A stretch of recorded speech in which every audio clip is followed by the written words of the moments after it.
अस्सलाम वालेकुम beautiful people, आपके अपने चैनल यूट्यूब इंस्टीट्यूट में आपका स्वागत है। आज हम इस वीडियो में बनाएंगे chapter 11 cash flow statement as your request. So चलिए पहले हम लोग कैश फ्लो स्टेटमेंट होता क्या उसका मीनिंग को समझेंगे। Cash flow statement, cash flow statement is a important tools of financial analysis. Cash flow statement financial analysis का इम्पॉर्टेंट टूल्स है जो शो करता है कैश इनफ्लो और आउटफ्लो, कितना कैश इनफ्लो हो रहा है और कितना आउटफ्लो हो रहा है, and cash equivalent during a specific period. Cash flow statement क्या है? कैश फ्लो स्टेटमेंट जो कि जितना कैश इनफ्लो हुआ, जितना कैश आउटफ्लो हुआ और कैश इक्विवेलेंट फर्म का, उसको समराइज करता है एक गिवन पीरियड में, उसको हम लोग कहते हैं कैश फ्लो स्टेटमेंट। ठीक है, यहाँ पे मैं दो डेफिनेशन दी हूँ, आपको जो इजी लगे आप उसको याद कर सकते हैं, उसको पढ़ सकते हैं, समझ सकते हैं। यहाँ पे बोला it is also known as a statement of changes in financial position on cash base inflow. वो टर्म है जो कि कैश और नॉन कैश आइटम का रिसिप्ट को मेंटेन करके रखता है फर्म का, और इसमें जो है पैसा आता है फर्म में, उसको हम लोग कहते हैं कैश इनफ्लो। कैश आउटफ्लो वो टर्म है जिसमें हम लोग कैश जो है वो फर्म से जाता है बाहर, जैसे कि गुड्स खरीदना हो गया, परचेज करना हो गया, उसको हम लोग कैश आउटफ्लो कहते हैं। एंड थर्ड है cash and cash equivalent item. ये वो कैश को इंक्लूड करता है जो कि कैश हाथ में है या फिर आपके बैंक में रखा हुआ है, उसको हम लोग जो कि हाईली लिक्विड करेंट एसेट्स जैसे कि शॉर्ट टर्म इन्वेस्टमेंट हो गया या मार्केटेबल सिक्योरिटीज़ हो गया, शॉर्ट टर्म डिपॉजिट हो गया, ट्रेजरी बिल्स हो गया, ऐसा आइटम जो कि आपके पास कैश है आपके पास, उसको हम लोग cash and cash equivalent item में इंक्लूड करते हैं। तीन मेथड है हम लोग को कैश फ्लो स्टेटमेंट बनाने का। सबसे पहला मेथड है ऑपरेटिंग एक्टिविटीज़। इसमें ऑपरेटिंग एक्टिविटीज़ का दो मेथड होता है। पहला होता है डायरेक्ट मेथड और दूसरा होता है इनडायरेक्ट मेथड। इनडायरेक्ट मेथड जो कि नॉर्मली हर साल पूछा जाता है 1-2 साल गैप करके, और डायरेक्ट मेथड जो है वो पिछले 6-7 साल से नहीं पूछा गया था। डायरेक्ट मेथड से एक भी क्वेश्चन नहीं आया था एग्जाम में, मगर इससे 2 साल पहले डायरेक्ट मेथड से क्वेश्चन आया था, तो इसलिए ज़रूरी हो जाता है कि डायरेक्ट और इनडायरेक्ट मेथड दोनों पढ़ें। अगर बाय चांस डायरेक्ट मेथड से भी आ गया क्वेश्चन तो मैं दोनों का स्टेटमेंट और फॉर्मेट बताऊंगी।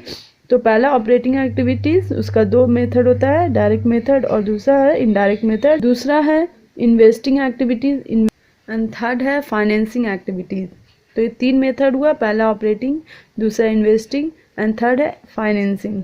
कैश फ्लो ऑपरेटिंग एक्टिविटीज़ का इनडायरेक्ट मेथड का मैं आपको फॉर्मेट दिखाती हूँ। देखिए ये फॉर्मेट को आप अपनी कॉपी में लिख लीजिए। ये जो है ऑपरेटिंग एक्टिविटीज़ का इनडायरेक्ट मेथड है।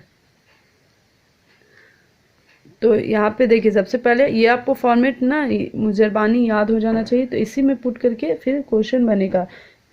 तो यहाँ पे नेट प्रॉफिट बिफोर टैक्स, फिर एडजस्टमेंट में ये सब आइटम आएगा, फिर उसमें लेस कौन सा आइटम लेस होगा, कौन सा आइटम ऐड होगा, यहाँ पे सारा चीज़ मैं लिख दी हूँ। आप इसको स्क्रीनशॉट मार के आप आराम से इसको नोट कर लीजिए।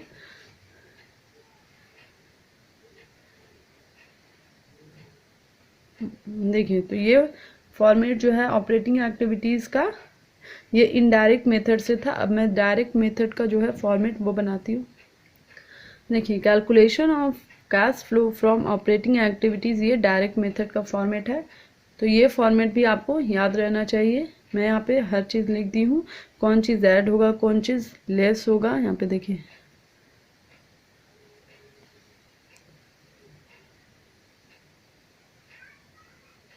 और यहाँ पे देखिए cash flow, net cash flow from अगर यहाँ पे अगर आंसर जो है वो प्लस में आया तो फ्रॉम यूज होगा, अगर आंसर माइनस में आएगा तो यूज्ड इन होगा। जैसे net cash flow from operating activities, अगर आंसर प्लस में आएगा तो, अगर माइनस में आएगा तो net cash flow used in operating activities, अगर आंसर माइनस में आएगा तो।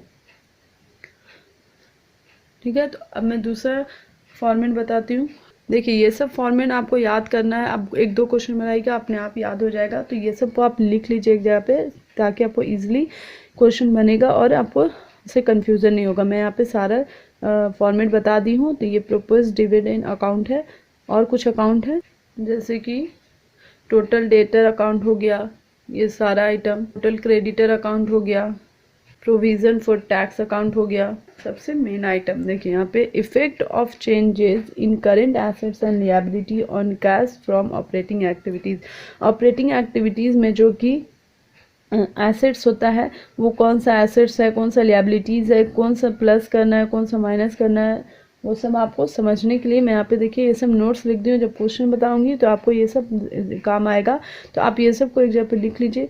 तो देखिए डिक्रीज इन डेटर वो प्लस होगा, वो एक एसेट्स है। Decrease in bills receivable plus होगा, डिक्रीज इन स्टॉक प्लस होगा। यहाँ पे मैं सारा चीज़ लिख दी हूँ,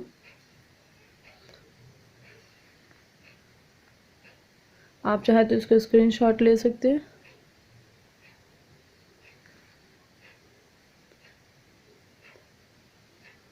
फ्लो फ्रॉम ऑपरेटिंग एक्टिविटीज़ का डायरेक्ट इनडायरेक्ट मेथड में दोनों का फॉर्मेट बताई। अब cash flow from investing activities में क्या होगा, तो ये फॉर्मेट है, आप ये फॉर्मेट को लिख लीजिए। जब क्वेश्चन बनाएंगे तो आपको समझ में आएगा। अभी आप सारे फॉर्मेट को लिख लीजिए, कौन सा आइटम कहाँ पे जाएगा वो मैं बताऊँगी क्वेश्चन में। तो फ्रॉम यूज़ होगा और माइनस में आंसर आएगा तो यूज्ड इन होगा। और फिर cash flow from financing activities से बोलेगा क्वेश्चन बनाने, तो ये इसका फॉर्मेट है। अगर इनफ्लो होगा तो प्लस होगा और आउटफ्लो होगा तो माइनस होगा। और यहाँ पे एक और क्वेश्चन है, देखिए क्वेश्चन में ऑपरेटिंग एक्टिविटीज़ में सबसे पहला था कि नेट प्रॉफिट बिफोर टैक्स लिखना था। अगर क्वेश्चन में गिवन नहीं रहा तो हम लोग को फिर उसको निकालने के लिए फॉर्मेट बनाना पड़ेगा। जैसे कि net profit during the year जो दिया रहेगा, प्रॉफिट एंड लॉस दो opening year and closing year दोनों को माइनस करके यहाँ पे लिखना पड़ेगा। फिर अगर नेट प्रॉफिट आफ्टर टैक्स दिया रहेगा वो, फिर उसमें हम लोग ऐड करेंगे provision for dividend, provision for taxation, transfer to revenue fund, and फिर लास्ट में लेस करेंगे refund of tax, usages of reserve fund. तो फिर नेट प्रॉफिट बिफोर टैक्स जो है वो निकल जाएगा। और फिर यहाँ पे देखिए एक और फॉर्मेट है कैपिटल अकाउंट। अगर कैपिटल नहीं दिया रहेगा तो क्वेश्चन में, तो फिर हम लोग को ये फॉर्मेट यूज़ करना होगा। तो आप ये सारे जो फॉर्मेट है वो सबको आप अकाउंट को लिख लीजिए, फिर ये सब का काम आएगा। एंड लास्ट है ये फिक्स्ड एसेट्स अकाउंट। अगर फिक्स्ड एसेट्स नहीं दिया रहेगा क्वेश्चन में तब हमको ये फॉर्मेट का ज़रूरत पड़ेगा। तो सारा चीज़ कंप्लीट हो गया। तो चलिए अब हम क्वेश्चन बनाएंगे अगले वीडियो में।